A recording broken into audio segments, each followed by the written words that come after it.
as an agency of the registrar. So I understand that at the back end of this, there's a lot of verification that goes on. And this is true for many other states. But when you include voter ID as well, you're adding an additional barrier to those individuals. Man, I don't care about none of that. I don't care about none of that. None of it. I don't care about nothing he just said. I am for voter ID. I couldn't care less. Good afternoon.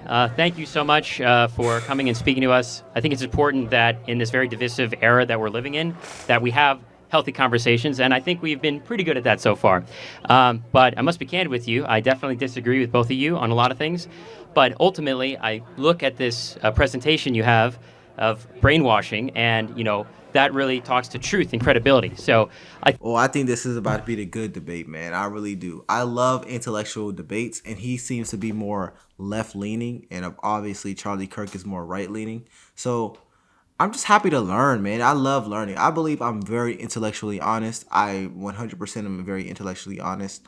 So without further ado, let's get into it. I think when we think about voting and elections, I think it's important that we have a dialogue about 2020 and the results of it. I mean, President Trump has stated, as well as J.D. Vance, that they did win that election, and they're continuing to make that statement. And on top of that, there's this great sense of conflict, and I'm sure that's true for many independent-minded folks like myself, where Republicans are coming out and saying, we don't support Donald Trump, and not just random Republicans, but Mike Pence, Bill Barr, Adam Kinzinger, many other Republicans that are a key part of what makes the Republican Party what it is today. So I just would love to have a dialogue with you about that. Sure. I'll hand it off to Tulsi. As an independent-minded voter, though, I encourage you to simultaneously look at former Democrats running for the presidency that are joining Trump's campaign.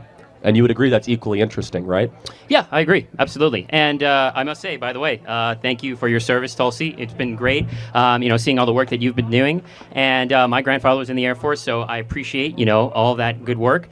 But so I guess that's an important question, is what is it that makes you switch from the Democrat to the Republican, knowing that these, fake elector schemes had happened and the denial of the election? I mean, how do you reconcile the two? Yeah. For me, always, even before I ran for Congress and all the way through to today, I've always been an independent-minded person. My interests have always been for the country and the Constitution. Hold up, that's Tulsi Gabbard. So she's out here, and this is what I'm talking about, man. This is what I'm talking about. And I think Tulsi Gabbard is a Democrat. I really do, because I remember a video where I just posted.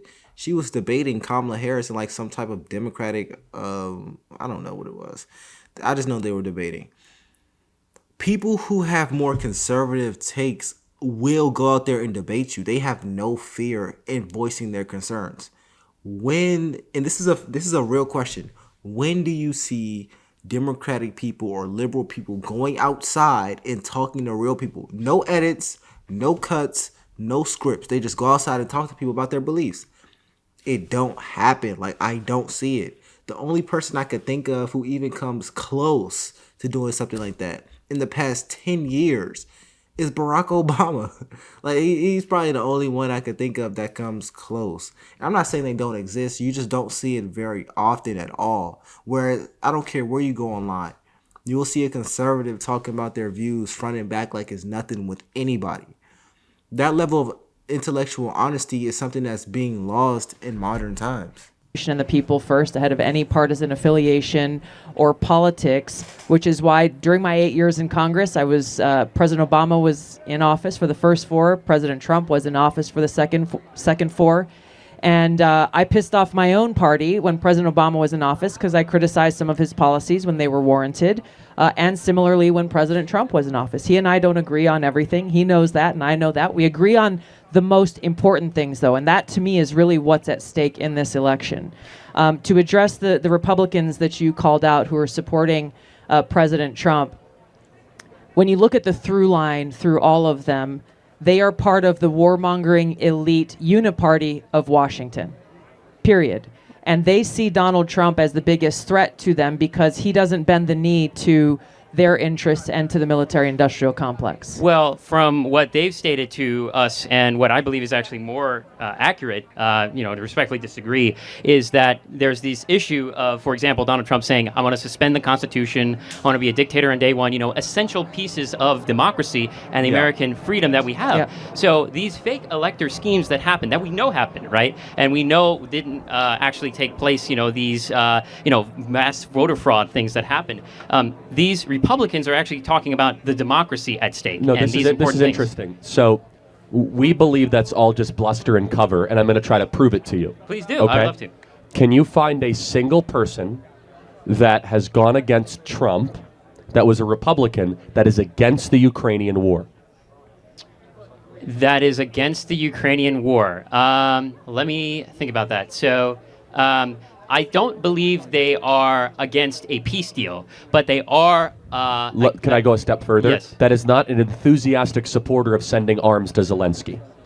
Well, I don't believe that establishes whether or not... that's an incorporeal It's not a thing that gotcha, you're but let me talking tell you about. what Tulsi is it kind saying. of is, but go ahead. That's okay. So our belief system, and it's rooted in fact, is that they will cherry pick about Trump exaggerations or things that are widely misrepresented. Not a good use of our time to go through all that, because let's go more macro. Sure. Because foreign policy is really why they hate Donald Trump.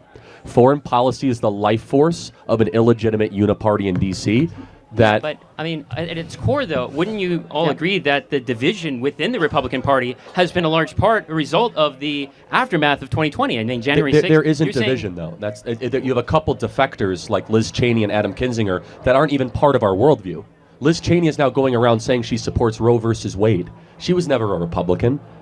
So the point being is you can, yes, talk about these people that might have previously been installed, but here's what's happening. Is you're seeing Bobby Kennedy's and Elon Musk's and Tulsi Gabbard's join the Republican Party, and so we're gaining addition of people that are more like-minded, and we're subtracting those that were never part of us in the first place. Wow, maybe I do need to learn more about what is considered a Republican and considered a Democrat, I guess. But this is a very good discussion, man. This is a very, very good discussion. Let me know what you guys think in the comments below about who's winning, either the student or Charlie Kirk. Let's get back into it. There's 2 points to the criticisms that these people are bringing up against Donald Trump and that Kamala Harris is touting on the campaign, which is they say President Trump is a threat to the Constitution and a threat to democracy, right? That's at the core of what your question and their argument is. Kamala Harris does not believe in free speech. Period. She does not believe in free speech. She has advocated time and again for the censorship of speech that she believes is misinformation, disinformation, or hate speech. Tim Walz believes the same. They've said this explicitly. Kamala Harris does not believe in freedom of religion. As a U.S. Senator, she voted against a judicial nominee that was before their committee simply because he's a devout practicing Catholic and a member of the Knights of Columbus. She talked about this. You can go and look at her comments. Democracy. This is coming from a Democrat party that tried to get Donald Trump's name off the ballot in over 32 states.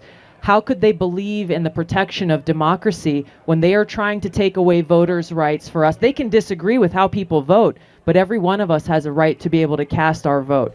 There are many different examples that prove that they do not believe in the Constitution and that their very actions are undermining our democracy, which points out the hypocrisy of their whole argument against Donald Trump. What this really comes down to, and this is important in the last 12 days, 11 days of this campaign, Kamala Harris has given up on debating and contrasting President Trump's actual policies on issues and resorting to name calling because she knows when it comes to border security, when it comes to the economy, when it comes to foreign policy, when it comes to the cost of living, unfortunately for her, over the last 4 years, she has no record to stand on. Well, I'm just going to make one last point because I appreciate your candor and your opinions. I disagree with the conclusions that you make, but I think we both equally and fairly get to those conclusions. Here's what I'll say simply. I think that if you are going to vote for a president of the United States, the core thing you have to think about is when I vote for that president, will my vote remain protected and insured? And when you're seeing in these multiple Republican-led states a result of the Donald Trump fake elector lie and the election was stolen lie, there's a lot of stymieing of the right to vote. You're seeing polling places closing in Georgia. You're seeing a limitation of access to water in Georgia as well. You got a lot of voter ID laws. We even got a voter ID statute that's going to be potentially passed. I got to cut you off. So tell me why you're against voter ID. Absolutely. Great question. So you have to start first with those that have the most difficult time going and voting. For example, native tribal folks. You have poor and disenfranchised folks.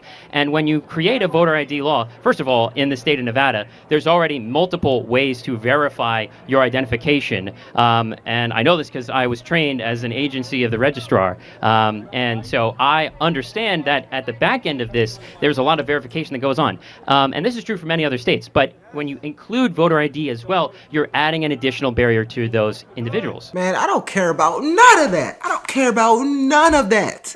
I don't care about none of it. None of it. I don't care about nothing he just said. I am for voter ID. I couldn't care less. If you want a driver's license, if you just want to drive a car, you got to go to driving school. You got to sit in the freaking DMV all day, take pictures, pass the driving test. Then you got to wait. Then you got to get a provisional license until you can get your real license. You got to do all that just to get a driver's license. But when it comes to determining the fate of our country, oh, I'm against voter ID. Shouldn't have to make them take an extra 20 minutes out of their day to do this. Bro, I don't care about none of it. There should be 100% voter ID. I don't care where you are, point blank, period. You need ID to get into a nightclub. You need ID to drink. You need ID for all these things. But you need ID to get into a rated R movie. What are you talking about? I don't care where you worked at. I couldn't care less. You better pull up with that ID or you not voting at my ballot. It's like, nah, I'm just playing. But all jokes aside, that was a delusional take. You need voter ID, point blank, period. Should I have to show an ID to board an airplane? You should have to show an ID, yes. So why do we want to secure the identity of those on airplanes but not those that cast precious votes? Well, there's a difference between a privilege and a right, as you stated yourself. And there's a privilege to take an airplane. But don't you agree rights are more important to protect than privileges? So it actually works in my favor. Rights you should secure a lot more than privileges. Actually, not in the instance that you're speaking of, because when we're using an ID, it's about the verification of who's paying for the flight and things of that nature. But when you talk about voter ID law... That's not correct. A third party can pay for the flight. Why are we doing identification when you board an airplane? We want to make sure that you are who you say you are. So we do that. Why? So that you don't have fraudulent identity. Or that you're not on a do not fly list, right? Yeah, right. But what we're talking about at its core, as you said, the difference between a right and a privilege, what we're talking about is that these individuals who are going to go and vote, there are many other alternate ways that aren't as limiting. Last question. Have you ever met a human being without an ID? Have I ever met a human being? Yeah, there's multiple homeless people on the street that I've had the privilege of meeting and helping get food. How difficult is it to get an ID? Pretty difficult. In the state of Nevada specifically, you need 2 forms of identification, including the original birth certificate, which folks born in like the 50s and the 60s, they're going to have even the 40s and the 30s. No, we're talking about 2 different things. Voter registration and getting a voter ID is super easy. It's 5 minutes or less. It's not in the state of Nevada specifically, because that's what we're here at. We're in Nevada. It's way more difficult, and I encourage you to do your research on how to get the ID here. Maybe it's different in where you're at, but in any case, I'll let you speak. No, it's fine. Thank you. I think it's astonishing that in order to rent a movie, board an airplane, in order to even sometimes get a dinner reservation, you need to prove identification, but to vote, we don't care to secure identity, which I think is outrageous. Yeah. So. One last point I will make on that is that many of these... we can move on if the crowd's not Yeah, let's go to the next happy. question. Thank you. Anyway, thank you so much. Appreciate it. Nah, that was a good debate, man. That was good. He had me until he started talking about not having voter ID. Nah. You're tripping. But let me know what you guys think in the comments below. It's LFR Jojo, and I'll see you on the next one. Peace.